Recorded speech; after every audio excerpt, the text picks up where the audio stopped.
आगे ऐसा नहीं होगा। इसलिए मन को कहा गया है मन ही को दे उपदेश। मन को ही तो उपदेश देना पड़ेगा। महाराज कहते हैं कि फूट रिया मन रे, तू तो हरिबद पार उतर रे, तारो अवसर कारज सर रे। हे मन, तू भजन कर। भजन करते ही तू भवसागर से पार हो जाएगा और तेरा ये कारज सिद्ध हो जाएगा। राम सिमर मन ढील न कीजे, ओ मन झूठ विकार तजीजे। हे मन, तू ये झूठे विकार को छोड़ दे और राम भजन करने में ढील मत कर, ढीलाई मत कर। सागट को सुन संगन लीजे। सागट नाम भक्ति का द्वेष करने वाले, भक्ति द्रोही सागट है। भक्ति नहीं करने वाले सभी सागट नहीं है। जो भगत की निंदा करते हैं, भक्ति का हंसी मजाक उड़ाते हैं, भक्ति करने वाले को बाधा डालते हैं, वो है सागट। ऐसे दुराचारी लोगों की संगत मत करो, क्योंकि संगत का गुण होता है। महाराज कहते हैं संगत बिन तिरियो नहीं, ना सुधर्यो जुग माय। डूब्यो सोई सुख राम कहे, कुसंगत में जाए। संगत के बिना उद्धार नहीं। जगत में भी रहना है तो ये ऊंची संगत, अच्छी संगत हमेशा आपका जीवन मान बढ़ाएगी, जीवन को ऊंचा बनाएगी। लागे रंग संग सु भाई, आप जिसका संग करते हो उसका रंग लगता है। महाराज कहते हैं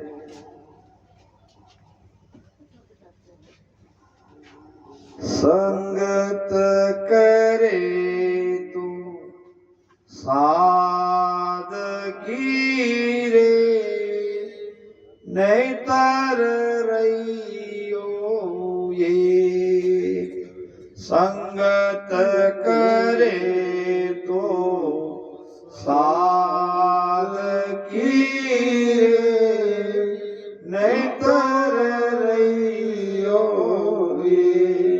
सागट सुमुख बोलता रे, सागट सुमुख बोलता रे। क्रोध बंधे और देख भजो तो, राम भजी जो रे। हरि बिना तजी जो रे, भजो तो राम भजी जो रे। हरि बिना तजी जो रे। संगत करे तो साध की रे। साधु की संगत करो, अच्छे लोगों की संगत करो, संस्कारित लोगों की संगत करो। सागट की संगत मत करो जिससे तुम्हारा जीवन बिगड़ जाए। ऐसे कुसंगत में कभी मत जाओ। एक राजा था और राजा ने एक तोता पाल के रखा था। अब तोता तो आप जानते हो ठीक मनुष्य की बोली बोलता है और बड़ी मीठी मीठी उसकी जबान होती है। तोता बड़ा अच्छा था और राजा का बहुत प्यारा था। कुछ बरस बीत गए, तोता मर गया। अब खाली पिंजरा देख के राजा को बड़ा दुख होता। विचार आया कि बिना तोते का ये पिंजरा खाली रहना ठीक नहीं है। तो किसी सेवादार को तोता लाने के लिए भेजा। सेवादार ढूंढते ढूंढते एक संत के पास आया। संत ने एक तोता पाल रखा था। अब उस संत को कहा कि राजा को तोता चाहिए। संत ने कहा ले जाओ, बड़ा अच्छा तोता है, राजा को बड़ा आनंद आएगा। तोता आ गया, संत के साथ पला बड़ा तोता। सुबह उठते ही राम राम करने लगा, राजा को जगाने लगा, सबको राम राम करने लगा, मीठी मीठी जबान में राम राम। इतने सुबह सुबह राजा को बड़ा आनंद आने लगा। ये तोता तो मेरे वाले तोते से भी बहुत अच्छा है। जब जब राजा बाहर से आता तो तोता राम राम करता। ऐसे कुछ बरस बीतने के बाद ये भी तोता मर गया। अब तो राजा को आदत पड़ गई थी, बिना तोते को रह नहीं सकता। सेवादार को कहा लाओ दूसरा तोता, जल्दी लाओ, ये बड़ा अच्छा तोता था।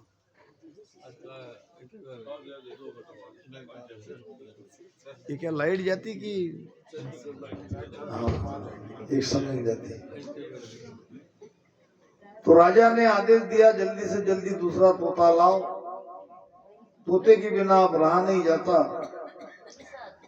ढूंढते ढूंढते ढूंढते तोता एक कसाई के यहाँ पिंजरे में तोता था। कसाई को कहा कि राजा को तोता चाहिए।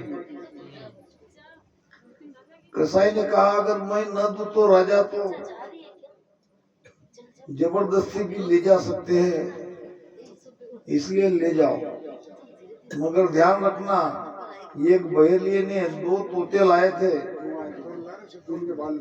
एक तोता मैंने रख लिया, दूसरा एक संत ने रखा।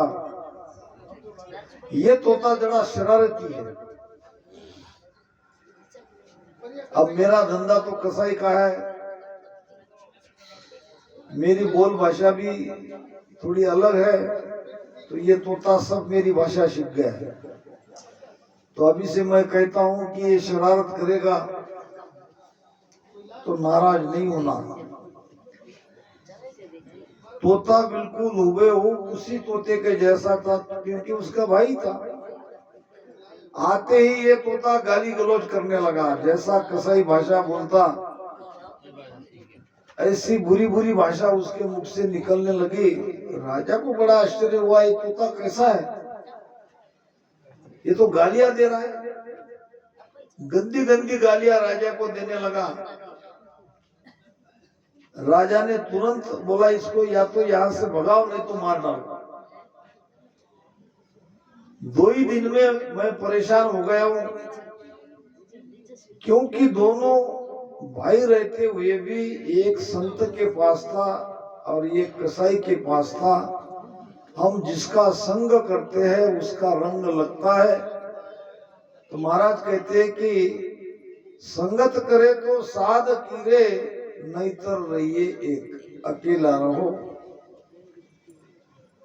क्योंकि जिसकी आप संगत करते हो वो गुण आपके अंदर आने में देर नहीं लगेगी। बुरे गुण बहुत जल्दी आ जाते हैं और अच्छे गुण आने में समय लगता है। इसलिए बुराई की संगत मत करना, संतों की संगत करो। हरे मन साध संगत चित धर रे, साधु की संगत चित में ऐसे ही संगत को धारण करो। तन मन अर्प बुरा जी ना दीजिए। सदगुरु को तन मन अर्पण करना है। तन मन कैसे अर्पण करोगे? तन से मन लगा के भजन करना है और ये सांसों सांस में करना है। यही तन मन धन है और ये सब सदगुरु को दे देना है, अर्पण कर देना है। यानी भजन करते रहना है। जितना समय मिला उतना खाली समय में भजन में बैठ ही जाना चाहिए। तन से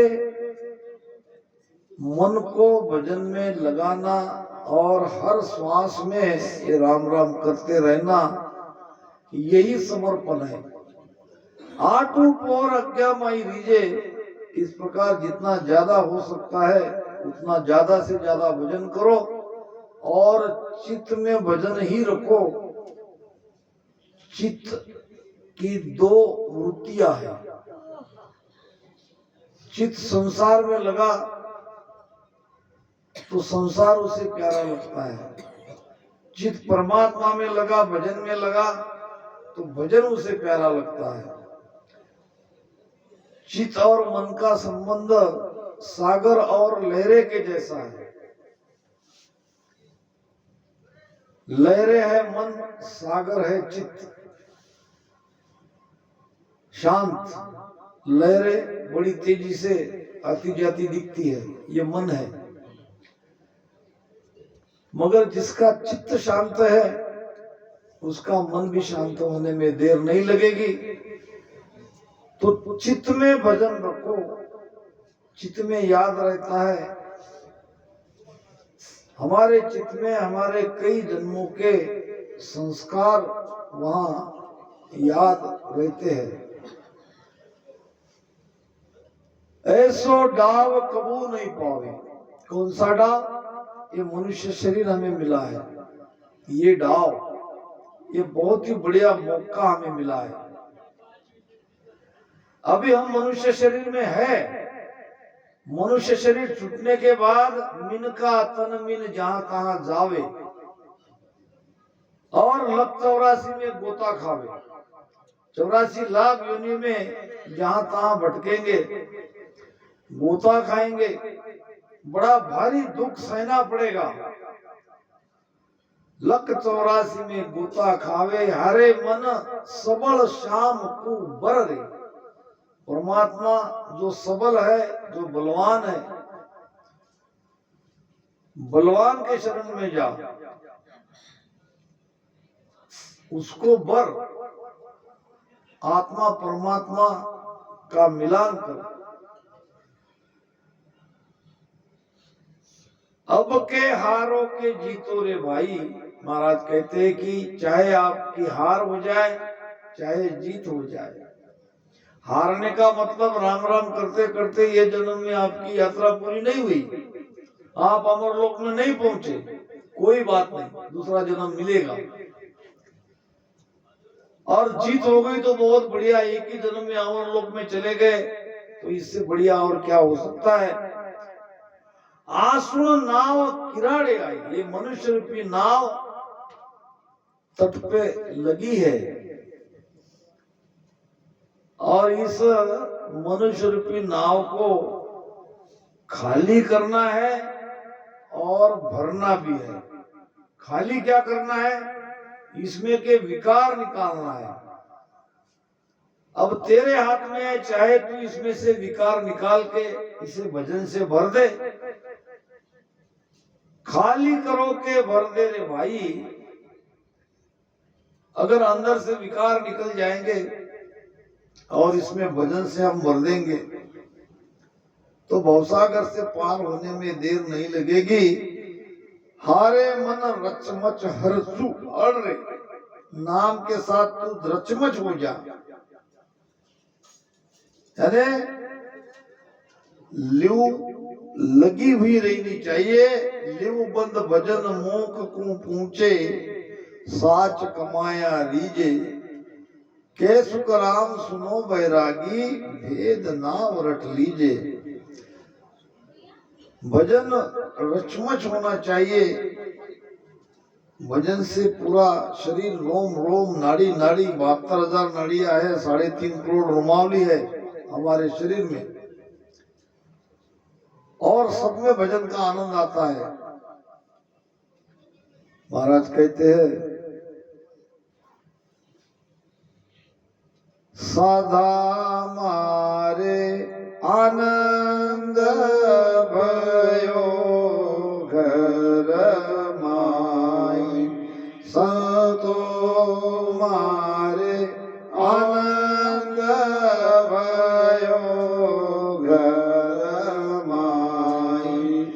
निपजी साक नाम अनायो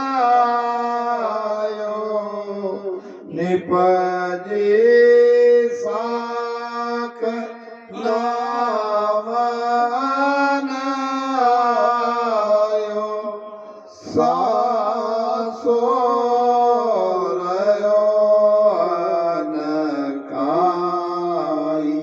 सादा मारे आनंद भयो घर माई सदा मारे आनंद भयो घर माई ओ इंद्र उमंग कर आयो ओ मन उमंग कर आयो ज्ञान बादला दर्श मेरे रामा ज्ञान बादला दर्श बृहतन बीज मगन लागी बृहतन बीज मगन लागी भजन में गसो भरस सादा मारे आनंद भयो घर माई संतो मारे आनंद भयो घर माई। कैसा आनंद, कौन सा आनंद? महाराज ने प्रमाण देकर समझाया है किसान का। एक किसान बड़ी मेहनत से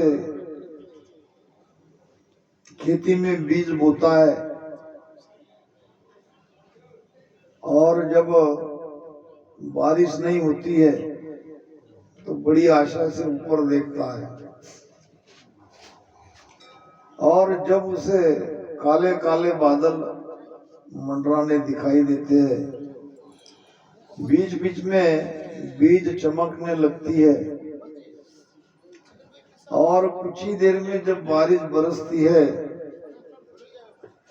तो किसान के आनंद का कोई सीमा नहीं रहती, इतना आनंद होता है।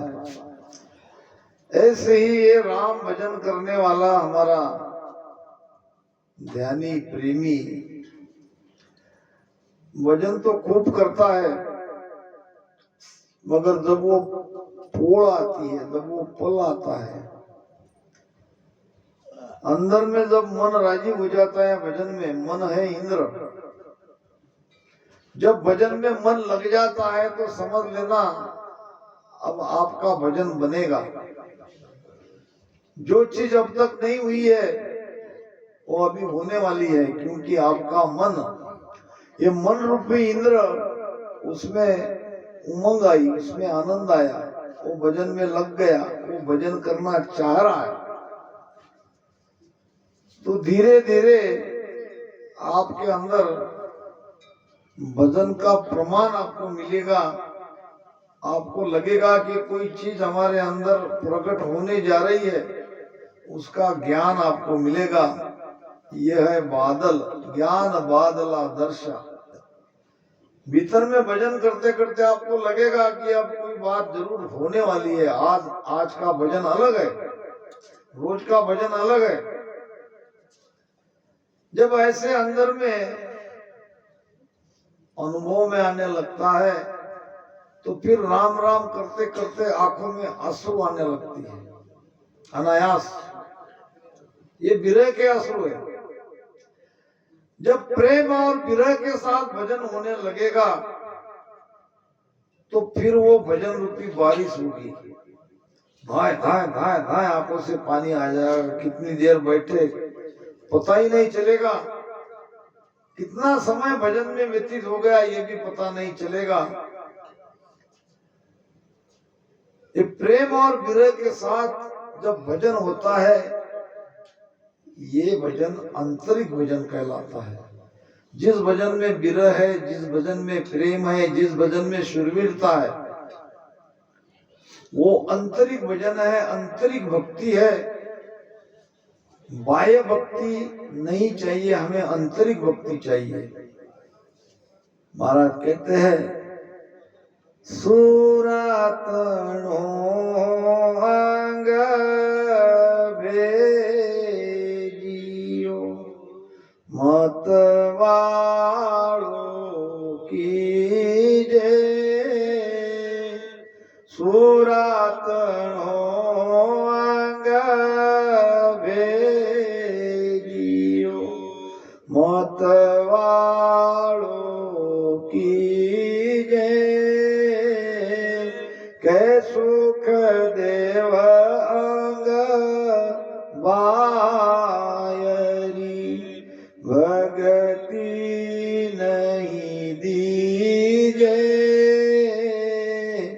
कै सुख देव अंग बायरी भगति नहीं दीजे भगति कराओ दास विरह दो चेरी तलप बिना प्रभु नाश जे भगति जूं तेरी भगति कराओ दास को।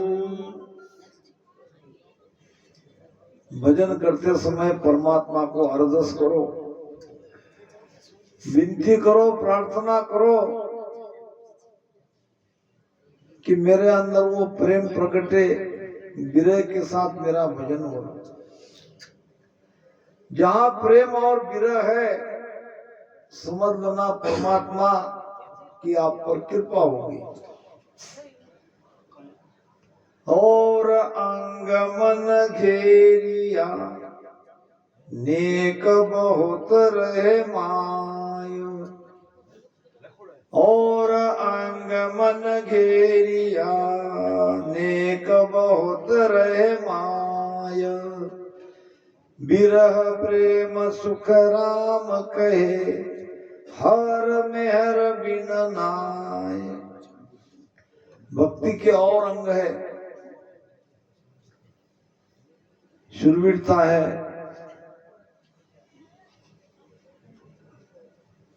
और विरह है, प्रेम है, ये भक्ति के अंग है। जब विरह प्रेम भजन में होने लगता है तो तब समझ लेना परमात्मा ने आपकी तरफ देख लिया, परमात्मा की आप पर कृपा हो गई। एक राजा था,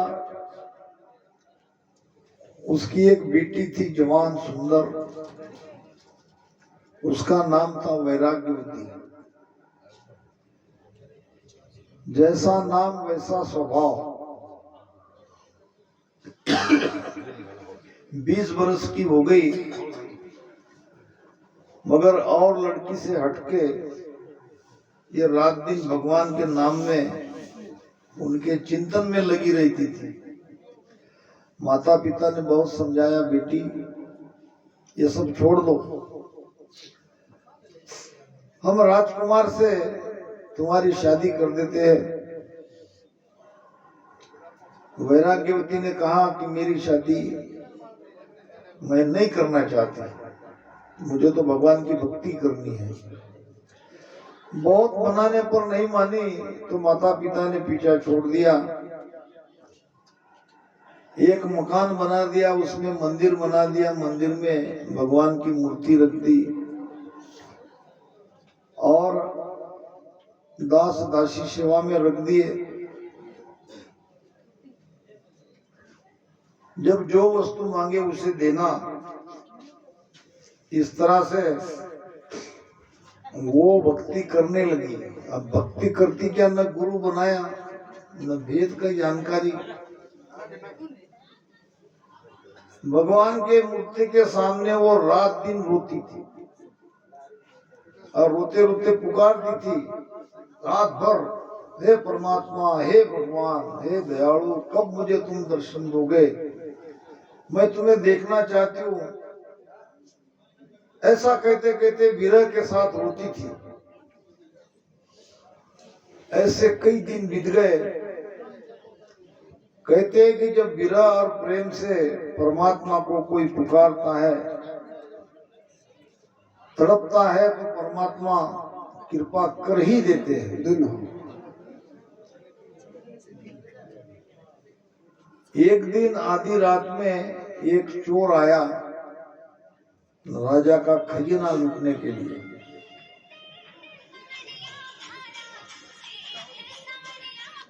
वो आगे बढ़ ही रहा था तो किसी लड़की की रोने की आवाज आई।